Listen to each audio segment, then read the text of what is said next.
Welcome back to HM and Big E Review Things. We just yesterday, a whole bunch of us went to go watch John Wick 4. Chapter 4? Chapter 4. Chapter 4. I guess these are going to be our thoughts? Or we're going to talk about kind of the whole franchise.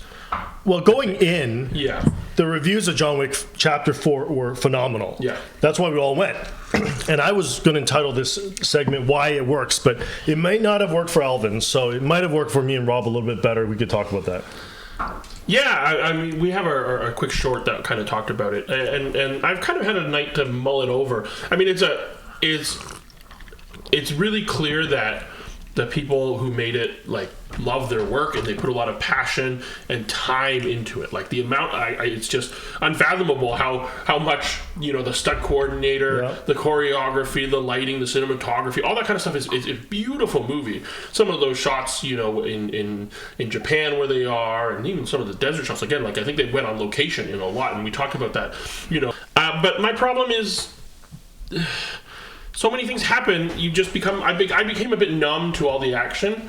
Right. But before we even talk about John Wick Chapter 4, I want to talk about why this franchise has, quote-unquote, endured for 4 movies. There's a lot of action movies that once they film it, that's done. Doesn't get any traction. Nobody watches it, and they move on. But this one, within a span of, 10 years, they made 4 movies. And obviously, financially, it's been successful. Critically, quite successful as well, Rotten Tomatoes and other, critics. So I don't know what it is about this franchise in particular. Yeah, and in contrast, the Taken series kind of went the other direction. But Taken still had 3 movies. I know you were a big fan of Liam Neeson and the Taken series. Qui-Gon Jinn, yeah. So, I mean, I noticed something yesterday that I think that the first John Wick movie pioneered and kind of changed, and I think, to answer your question a little bit, but I noticed it while watching yesterday, and I was counting during the action shots how long each take was. Right. Right, and a lot of it is much longer takes. Like between cuts, you're talking on average maybe a 5-6 second shot, which for an action sequence is very long, right? Because normally, even in the impact of throwing a punch, there's in other lesser shots where it's faking that punch and the choreography is not so good, you're getting 3 or 4 different cuts. It's either zoomed up close or shaky cam, right? And the Bourne the Bourne series kind of did the shaky cam action, and that kind of took over Hollywood for a little bit in terms of action. And John Wick really excelled at that, the kind of long, wide shots that kind of you can track the action and what's happening, and so there was definitely a lot of that, in this last one too. And so I think that is one contributing reason on why this franchise has worked and kind of really resonated with people. So it's a commitment to the art of stunts and action, and because the director was his stunt double, or I don't know the exact history. Yeah, I think that was Keanu's stunt double. Obviously they know the language of motion and the language of stunts and whatever you want to call that. It's quote unquote more realistic. There's a lot of videos of Keanu Reeves training for it, and his proficiency with weapons and the martial arts is quite impressive. Yes. And so I've heard of reports where the military shows John Wick, or at least a training for John Wick, as an instructional video of how to reload a gun. So people seem to have been drawn to that. I mean, he's not a young person as well. When he did John Wick, he was in his 40s. Now he's well into his 50s, and he's still doing really impressive work. Mm-hmm, mm-hmm. Yeah, I mean, the practical stuff definitely is not something to be kind of underestimated or undervalued. Mm-hmm. That takes so much work to be that physical, and he's learned all of that, right? And there's so many behind the scenes of stuff of him training, of him in gun ranges, of him handling different weapons and that kind of stuff. And so I think that similar to Top Gun, Maverick, people appreciate that he's in an actual plane and flying, and the camera is picking. Our brains are so good at picking up small things that we can tell when it's green screen. Is it a bit meta? Because a lot of people are going out for Top Gun, they're going out for John Wick because it's almost like they want to support this art form. They like Keanu as a person. Yeah, that helps a lot. He's very likable, and they almost are rooting him to win, even if the movie is quite ridiculous at parts. It's, you know, have to check your brain out the door. But somehow people are going out of the theater saying this was an amazing time. It was a fun time, and I love Keanu. And I think that is one of the keys for why this franchise worked. If you were to have another actor besides Keanu Reeves, will it be as successful? For example, let's just say we put in John Cena as John Wick. I mean, the actor has a huge pull, and and that's why Top Gun Maverick works, because it's Tom Cruise. Yeah, and Keanu Reeves has that following. Yeah, I agree with you. I think he has that following because he's such a nice, likable guy. Yeah. He has done movies where he's shown a bit more range.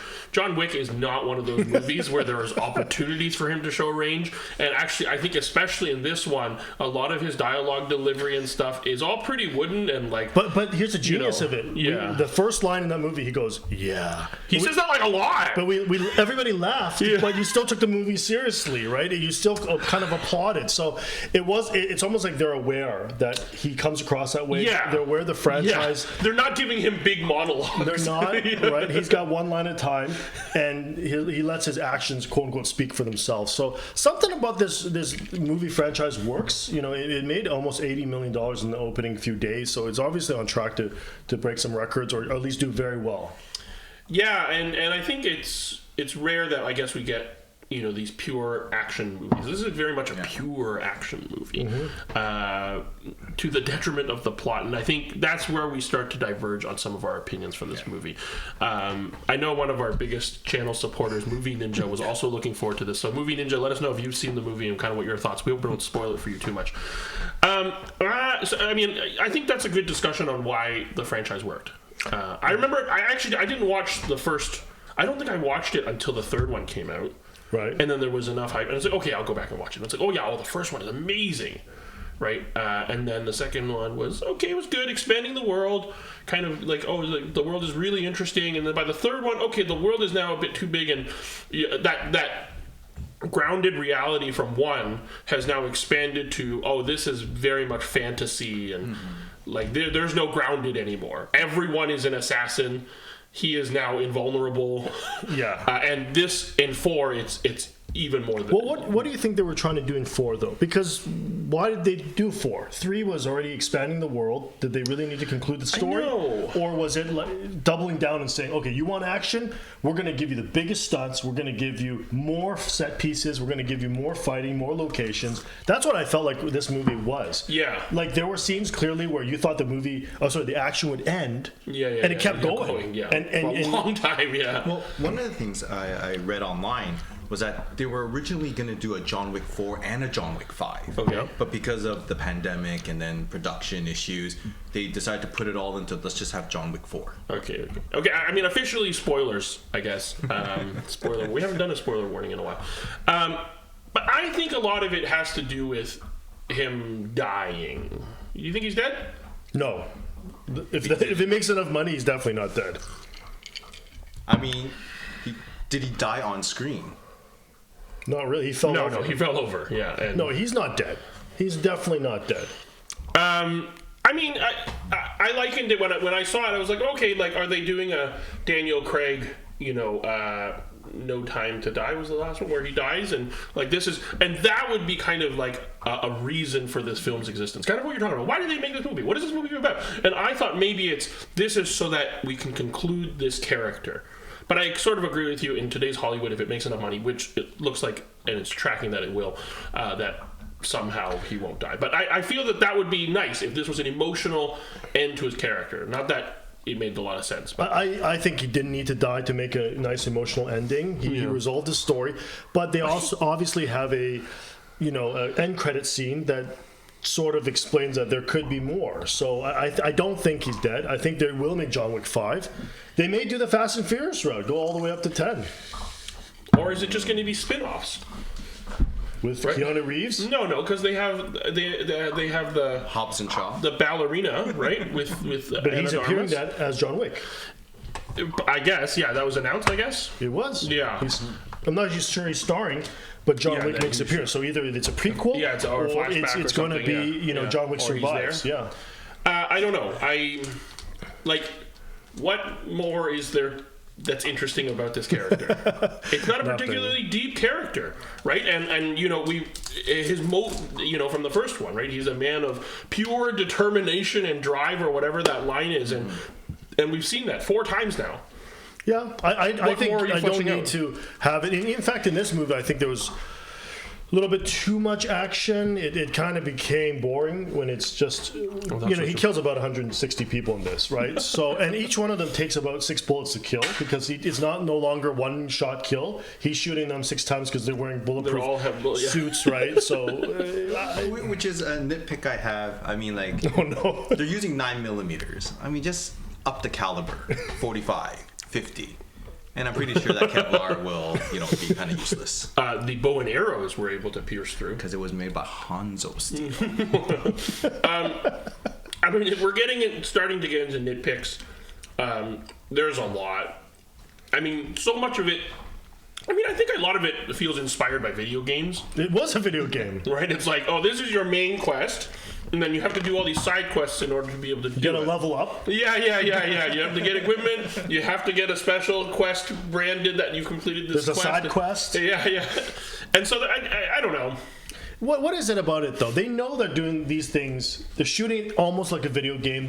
They know that they're having fun with it. They know that there's certain stunts that, there was a laugh-out moment in that theater when he kept rolling down the stairs. They kept rolling, and he was like almost a gag. I think it was a gag. I think it was meant for laughs. But what I'm saying is the nitpicks can't really be in the vein of logic here. Like, nothing about this is logical. It's like he's like Superman / James Bond, and it's put in the world of mythology. Where it's a superhero movie now, right? I mean, you have a blind assassin, yes, which I have lots of problems. Who has really good aim, really, really good aim for being blind.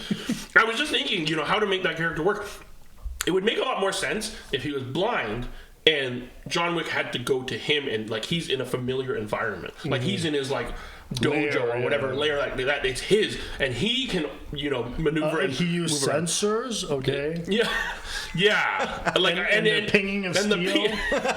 But when he's going to the kitchen of the Osaka Continental or just the random stairs in Paris, he knows all this environment immediately, able so that he can be doing acrobatic jumps and shooting people for. That somehow took me out of the movie. But how can it take you out of the movie? That's my point. From the very beginning of this movie to the very end, you have to almost say, no, I will suspend my disbelief and just enjoy this mythology for what it is. That's why I liked the movie. The only thing I didn't really like was that it's just too long. There's too many action pieces. They could have cut some of them. They probably could have cut 1 or 2 characters, for heaven's sakes. That's my only nitpick, but I don't really nitpick on the. I think to that point, just even the beginning, first couple 3 or 4 sequences in the movie, I guess it's to tie up loose ends from previous, right? Like Morpheus being in the tunnel, and then giving him a suit, that didn't establish anything, and then him going into the desert to kill the Elder. That was to show that, hey, look, we film on location. That literally, that was it, right? Yeah. And it was cool to see him riding a horse and shooting. But again, these are. But I feel that that's just so that it resolves that he went there last movie. I think he was there to do something. Don't know. The expanded world from John Wick 2 I thought was interesting. Then by 3 it starts to get. I thought it was too much. It got a little ridiculous and convoluted, very convoluted. And then now they're trying to reference a lot of that and kind of replay some of that. I know that in the club scene here in 4 they played the same music as the club scene from John Wick 1, and so it's kind of. I was saying that it feels like a victory lap almost, right? Kind of like a greatest hits. We know this is what you like. We're turning it up to 11, like you're saying. We're just kind of giving you more of everything you like. And just cramming it all in one movie. But it's hitting that Fast and Furious echelon where it really does not matter what Vin Diesel dreams up. They're going to make the movie, and it's going to gross a lot of money. Right. And they're going to keep making these movies until Vin Diesel says, I have enough money, right? So Keanu Reeves, I think, has hit that stride. He's in that Mission Impossible fast echelon where it doesn't really matter. They can make 5, and I think he'll make good money. The reason that this kind of I don't think this was a bad movie. I don't think anyone can leave and say this was a bad movie. This was done very, very well. But I just have a problem with it because the first one was so grounded.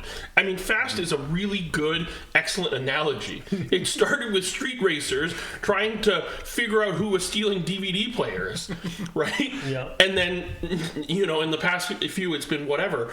They're stopping nuclear submarines with their hands. And so I think... And they're working with the government. Yeah, and so I think now John Wick is kind of approaching that. It is. It definitely is. Is that good? I don't know.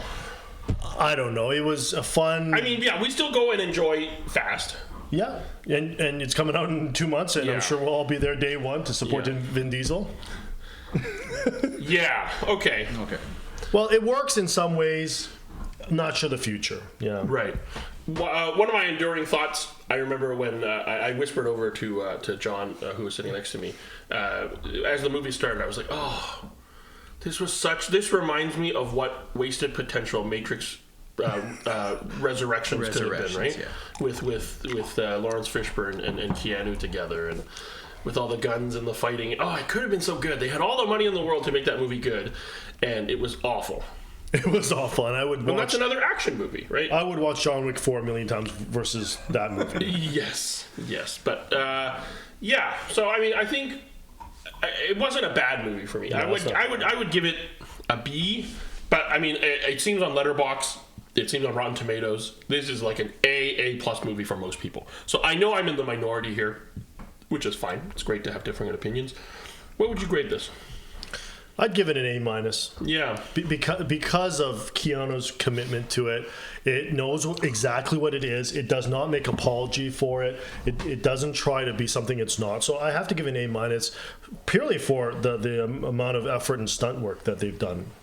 Yeah, I mean, I feel, I mean, it's interesting that, Rob, that you brought up that it was supposed to be 2 movies. Mm-hmm. And they've just kind of taken all the set pieces and just crammed it into one. Because it just felt like it was massive set piece. And it's a lot. It's enough action set pieces to fill, you know, the third acts of, you know, 5 other different movies. 5 other lesser action movies. And this was all crammed in. I felt it was just a bit too much because of that. I mean, speaking of that, I thought there could have been more creative in the use of set pieces. Mm-hmm. Right? They're fighting in the hotel. The hotel. Okay, we've seen that before. Yeah, right. They're fighting in a bar, which we've seen it before. You know, if anything, they're fighting in the streets, I was thinking, which we've seen before. How is John Wick traveling from one country to the next? Why didn't they have a plane fight, for example? Why didn't they have a train fight? Why didn't they have something else? It was, you know, the most interesting fight might have been the staircase. Right, like what else was there? The building. So over, right, but that's just a cool shot with the cars. They've done car fights before. Anyway, I don't know. Not while he's drifting. Yes, okay, yeah, and the poor dog. Oh. Yeah, everyone kind of groaned in our theater when that dog got hit. But immediately... But he was fine. He was fine. Apparently, a dog getting hit by a swerving car at like 50 miles an hour, no problem. All right. Rob, what's your grade? I give it a B+. Oh, okay. I mean, like, I again, all the action scenes, amazing. It was just a little long. Yeah. Maybe I should have taken a nap before watching this movie. I was a little bit exhausted. Yeah. But and some of the plot points I didn't quite understand. Again, it was still convoluted from the carryover. It's an overload. I mean, I dreamt last night that I was shot in the shoulder multiple times. And I woke up and I was like, and where's my dog? Is he okay? I kid you not. That's a true story. Like, yeah, I mean, just in terms of plot, like, how is this different than 3? 3 was, like, the high table, high table was hunting him. And this is the same thing. Him trying to. I don't think anybody's remembering the plot of this movie. It's like if you. No, but that's what I mean. The first one, I remember the plot. You remember the plot for the first one, because it's sure. But I remember the plot for this one. They're still trying to hunt him, and he goes through different locations to make sure that he can do the duel at the end. That's it. I guess. Okay. That's our thoughts on John Wick. Who do you agree with? We ranging from B, maybe even a B-. A B- would make it lower than Ambulance. And that maybe is not. We'll leave it at a B. We'll leave it at a B. From a B to an A minus. Who do you agree with? Have you seen the movie? What do you think about it? Let us know in the comments below. We'd love to hear from you. Of course, we absolutely appreciate any subscriptions, comments, likes, and please do let us know, like the big guy said. And you want to announce something? We hit. Oh yeah, another small milestone for our little channel. We're still having just so much fun, just kind of hanging out, talking, and we're surprised that people are watching us. But we've hit 10,000 total views on our videos, and so yeah, cheers and thank you for watching our stuff. We're on Spotify, Google Podcasts, and Apple Podcasts and stuff. But yeah, until next time, keep watching things and yeah, have fun.